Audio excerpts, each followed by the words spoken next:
Dude's forever on his phone. But I can't say nothing. I'm forever on a camera. So I said, dude's forever on his phone. I said, but I can't say nothing. I'm forever on a camera. That's what you got to do, man.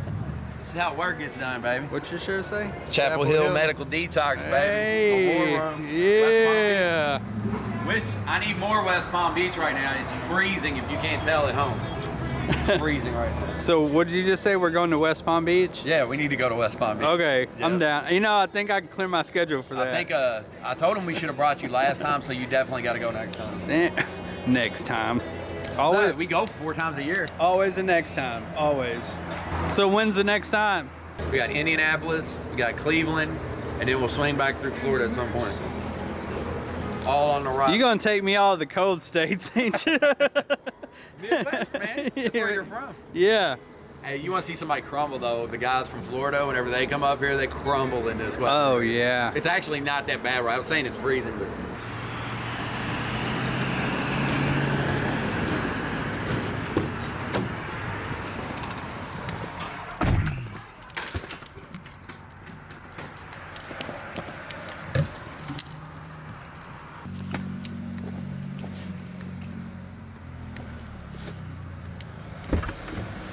What? That chick was livid at that gas pump, dude. Oh, yeah. She's still mad. Is she? She's just stormed inside the store, slammed some shit down. Is there a trick to this? Yes. Switch pumps. Switch pumps, yes. We were just talking about this a minute ago, where sometimes families reach out to me, Yeah. and they go, "Hey, man, my brother, husband, sister, cousin, whatever, won't listen to a word I say. Here's their phone number. Call them, get them together." I'm like, no, that's not what I do. I'm not going to intrude or invade on their space like that. So we were, right before that, we was on a good conversation. Thank you. And it was about family and loved ones, you know, reaching out to us over, you know, the years, thinking that the person in question is the problem. And Yeah, dude.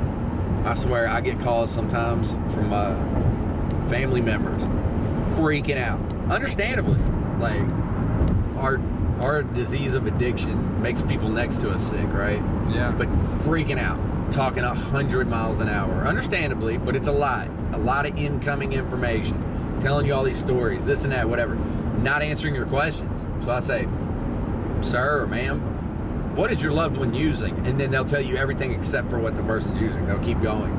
And then eventually you're like, "All right, stop. I need to talk to your son or your daughter, the person you're talking about." And when the addict gets on the phone, they are the calmest. Like, they go, "What up, dude?" What and I'm up, like, dude? I was not expecting that. Complete after all defeat. That. Yeah, completely defeated. Yeah. And like, they're like, "Dude, can you get me out of here?" I'm like, Right. Yeah, I'm gonna try. Yeah, you know? because we make people just as sick, and ironically, everyone really has to recover from the situation. And I think that's sort of what we was talking about is when I've had people come back to me, a lot of family members will hit me up and be like, "Oh, such and such, my kid, you know, needs help. I don't know what to do." And I say, "Well, the best advice I can, you know, give you is go to Al-Anon." And they're like, "Man, I'm not doing that." No, they don't. They're like, no, they're, you know, they're the problem, or they just won't say anything and they just won't ever go. And you know, a year and a half later, they'll hit me up with the same situation because they have to learn how to deal with the addict and find their part in it too. You know, there's a famous saying I heard a long time ago: is you can love people to death or you can love them to life. And unless we're all looking at our own roles and recovering from the situation and the traumatic situation, you know, it's just going to repeat itself. Well, it comes down to what kind of value are you adding to the situation. And people that are in that are caught up in that cycle, I get it. Somebody has to break the cycle, right? Like, you got to remove the addict, the person that needs help, from the environment, from that cycle, and put them in treatment. But here's the thing, or recovery, some type of option, right? But here's the thing, that cycle still tries to repeat itself. The family members calling, Where are they at? What are they doing? I need to know. It's like once you take the addict out of the situation, the family member has been addicted to the addict. Yeah. And they don't know what to do with themselves. They're like, what do I do with my hands? They're so used to taking your phone calls, all your BS, fixing all your drama, that once you put the addict or you, whoever, walks into detox and the phone stops ringing, they freak out. They don't know what I'm supposed to be fixing 7 things today that shouldn't be my problem, right? And they fall into that, and then when you actually get some help, then the family members, I was telling you about this earlier, the family members turn into the drug addict, right? Sure. Like they're not using drugs, but they were addicted to that addict, again, helping them, fixing everything. Mm-hmm. So the addict goes quiet, is in treatment or whatever, and this family member's freaking out because they don't have their drug anymore. Yeah. And they get their own life back. Right, they get their own life back and don't know what to do with it. Yeah. And they're calling me, asking me all these questions. Where are they at? What are they doing? I'm freaking out, which is understandable. Mm-hmm. But then you hit them with it. You go, listen, you need to go to Al-Anon and get a support group, a sponsor, work the steps, right? They go, no, Yeah. not me. Yeah. No, I don't have a problem. Yeah. And then I remind them, I say, listen, you remember the other day when we were talking to your husband or whatever, or your wife? And I told them, said, you're not listening to what I'm telling you. You're not listening to a successful person that knows how to do this. Right. You were on my side. And they go, yeah, I remember that. I say, you're not listening to what I'm telling you now. You sound just like your husband or your wife did the other day saying, not me. I don't have a problem. I don't need help. But it's all good, though. Like, that's what we do. Yeah. We walk people through that. And just like the drug addicts, some of them listen, some don't. Yeah, and even with that, take away the drugs, for example. You know, and I've been recently, we just sort of touched base on this over lunch. You know, I woke up yesterday and realized, you know, I had clean socks on my dryer that wasn't folded. You know, since the trip to the AT I did, you know, a month and a half, 2 months ago. You know, I look around and I got camping gear spread out throughout my house and nothing's put up, and you know, and I realized, and I had a moment of clarity, and I realized that I hadn't been taking care of myself for a while. Now, it's not to say I haven't been doing work or the work that I needed, but I've been spread pretty thin, you know, trying to help others and worry about others and things like that too, and what even might look like self-care might not be self-care. It really isn't, man. I struggle with that myself. We went out for my birthday the other night, Elena and I, and we went to a casino, right? And I usually like to play cards, things like that. We walked around, we hit a craps table or something like that, and it was supposed to be like self-care, like we're going out. I was miserable, dude. I was like, no, I can't give away my money that easily, whatever. And there's other things that I do, well, that I don't do well. It's like, self-care would be, for me right now, laying in bed, not worrying about my inbox, not worrying about whether my phone's ringing, and if it does, not worrying about calling any of those people back for a solid day. It'll be okay, right? Yeah. But I can't do that, dude. My anxiety, my ambitions get a hold of me. My anxiety, it's like, I have ambitions to open these centers, to do the work we're doing, so when my phone rings, it takes this very high level of importance with me. Sure. And if I don't answer it or pay attention to it, I feel like that's not self-care. Right. I have to answer it and take care of my business, right? I have to feed my instincts. Sure. The discontented man. The discontented man. The story of the discontented man, which we had on our way here, is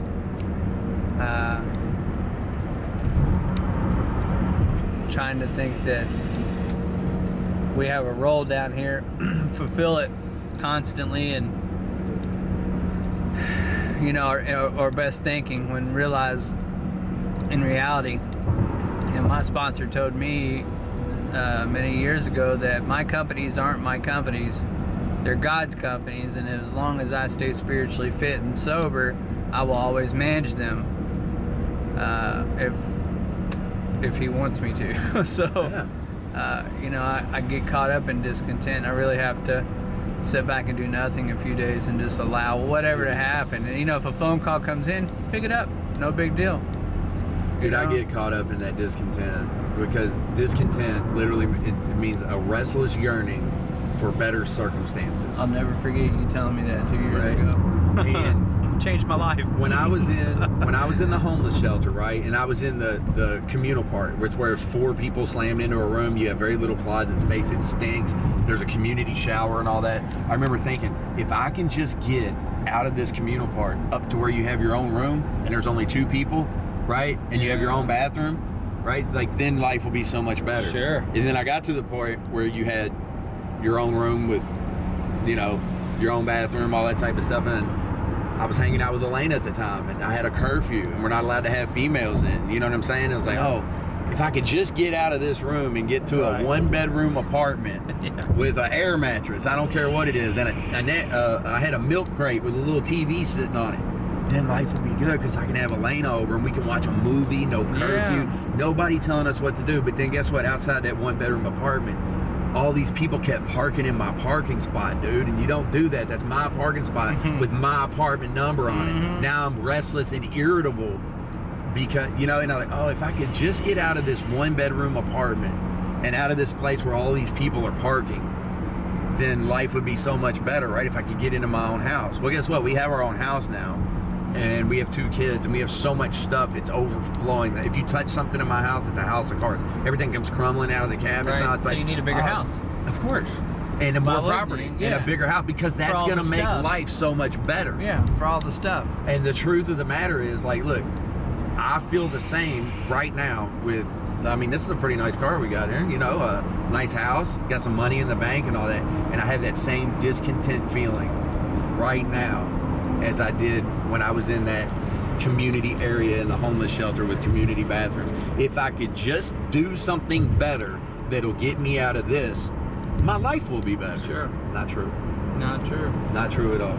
No, because if nothing changes, nothing changes. Before Holy Cow took off, I was working in a machine shop, and they had told me it was going to give me a raise, and I didn't get it for like 6 months. And I would call my sponsor and tell him how pissed off I was about it because I needed that raise. You know, if I made $350 a week, life would be great. And you know, he told me one time, he said, you need to surrender it and work like you're working for God, not for your employers. So I did, and guess what?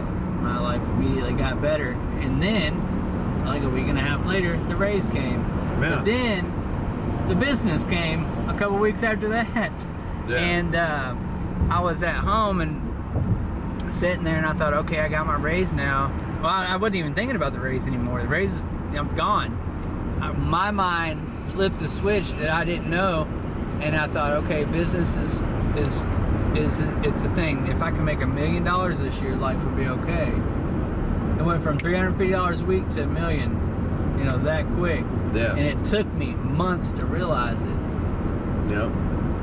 Discontented, you know, like I had just received the blessing of, you know, quitting my everyday job and becoming an entrepreneur, and immediately You have a yearning for better circumstances. Yeah, in the same breath, you know, things need to be better. I think it's why in the definition it says a restless yearning for better circumstances. That yearning doesn't sit still. Like, I catch myself be at the house, dude. Like, you've met my daughters, right? Yeah. They're beautiful little girls. They got the sweetest little voices. Daddy's so happy to show me stuff and this and that. In my mind, I'm so caught up in these buildings that I'm working on and these projects that have to be done, and that phone call we were talking about earlier that has to be answered right now, that I can find myself being irritable with them, like, not now. Right. You know what I'm saying? And I'm like ignoring the blessing of my little girls being as pure and beautiful and nice as they are, because I have a yearning for a better circumstance. Right. It'll make all this better if I get this material thing. Right. It tears me up. It's still again to this day. Yeah. Like, it doesn't go away. It's like, goes back to the Psalms 23. You know, my cup runneth over, and we don't even know it. You know, everything is good for today. You know, and we want to, you know, we get just what we need every day to survive, and we want to survive in tomorrow from today. from today's blessings, and it's just not really how it works. Like, you know, we gotta wait for tomorrow to come, and then handle it there. And I always think about that. Gotta answer the phone call. And you know how many people answer my phone call the first time? None. Not a one. Not a. And then, you know, I flip it around though, Alan, and go, that's why I'm such a good businessman, right? Because I'm better at that than you are. Yeah, I'm gonna be Mr. Customer Service. Man. And you know, and the great fact is people still don't care. They actually don't care more because they know all I gotta do is call me and pick up the phone. Yeah. You know, there's no like call to action, sort of like like they don't. If they know you're reliable, then they can just hit you up anytime. That's a good thing though, man. I talk about that, like telegraphing, like, you know, the person that always has their notebook ready, and whenever you say, hey, let's meet up next week, and they go, okay, what day, what time? Right. And then they write it down in their planner, and if it's like Wednesday at 2 o'clock, okay, well, Tuesday night or Tuesday during the day, they're messaging you saying, hey, just confirming for Wednesday at 2. Then Wednesday morning they say, are we still on for 2? Yeah. That type of person I want to work with. Right. You know what I'm saying? Yeah, I need them everywhere in my life. Right, but that ambition can also, it can eat you up. Yeah. It eats me up. Yeah, and we missed today. Yes. You know. I read something the other day. I forget what it was, but it was talking about the past and the future do not exist. It is a complete illusion. So anything that you're sorry about or resentful about in the past, or that you're anxious and worried about in the future, is 100% your shit. 100%. That is you. Yeah. That is your brain 100%. working you over. God, because ain't it though? Working me over. yourself. Myself. Working yourself over. Beating yourself to death, bro. Like beating yourself down. Anxiety, That's a code piece, depression. The future and the past do not exist no more. Right. Yesterday is gone, tomorrow's not here. Like only right now. So all that worry and all that other stuff, that is you torturing yourself. Nothing more. I just felt some conviction. Just tan my hide. That's why it's so important to hang out with people that can, you know, hold you accountable. And like-minded. Well, I'm not the best at any of this. Don't get me wrong. I read that somewhere. I prefaced that with I read it somewhere. So yeah. But yeah. No, I tell people all the time, like, man, that's some good advice, Alan. I'm like, yeah, make sure you remember it so you can tell me in 3 months. Yeah, exactly. I mean, or tomorrow, for that matter. I'm gonna need you to tell it to me again when it counts. You know, that happened last time we were out filming. Brian Kendrick, our pastor, Pastor Brian. Pastor Brian. Yeah, he's a pastor. I didn't know that. Yeah. Oh, Brian, cool. Yeah, he's a pastor. Wow. And congratulations, Brian. Yeah, he's doing stuff for youth groups and churches up there in Columbus, and he's starting to get invited to do his sermon at other places, things like that. Cool. You got Pastor Brian. But anyway, he was a fan of mine, for lack of a better term, of my page. You know, like he followed my page and this and that. Well, now we work together. Camera's getting heavy. Camera's getting heavy. But anyway, well, now we work together, and we were out filming last time with Jake and these other guys, and there was cameramen there, and there was photographers, and I wanted everything to be orchestrated so perfect and this and that, and people weren't showing up at the right time, and you didn't have the camera turned this way at the right time, and and I was mentally beating myself to death over what the future. It was like, this is not going to come out on film the way that I want it to, right? Right. And Brian had to walk up to me while I was frustrated and not enjoying the day. He's like, dude, this is everything you ever asked for. There's 3 cameramen here, a drone flying over, a photographer filming us doing what we love to do, and you're miserable right now. Right, yeah. And I was like, dude, thank you. Just what you just said. You're going to have to remind me of it here, son. Yeah. And he did just that, and I pulled right out of it. And I was like, you know what, all I can do is invite everybody here, film, take pictures, do everything you can, and whatever comes out on the other end's not up to me. Right. But the anxiety of thinking it is up to me, sure, I was torturing myself. Yeah, what come out of it might not have been great film, but it could have been one of the most valuable lessons in life. And there it was. That's the deal. Our own expectations get in the way. Dude. Life should be easier. If they would do this, then my life would be easier. Yeah. Then I would be able to live my life comfortably and, you know, work more, and bills would be paid and make better money if everyone would just The actor running the show. The actor running the show. If you would all just do it my yeah, way, yeah. the way I say, the show will go off without intentions. Yeah. With great intentions. If all of you all will from now on do everything the way I say, the show will go off without a hitch, and my life will be better. Tag all your friends, get him up to about 350,000 followers, where he can, and then everything really, will be better. Yeah, really reach some people, and things will be great. And he'll quit at that point. No, I want 1 million followers the next day. Yeah. When he hits 1 million followers, he's quitting because life would be great. No, there's no quit. Yeah, right. I know. Like right now, I'm having full-blown anxiety. Like I'm tired. I'm ready to go home. All that stuff, and I'm like, ooh, are we supposed to go inside the studio? We're pulling up at the studio right now. We're supposed to go inside here and film something sitting down because everything just got filmed in the car, and it's not going to resonate right because it was all in the car. Like, dude, super raw. That is all just me in my head. Like nobody else is worried about that but me. And you know what? Here's the deal: is this is shit we talk about anyways all the time. I just happen to hit the record button. So, this is super raw. Security. All right, we are at the studio. Hope you enjoyed the car ride along with us. Right along. Until next time. Peace.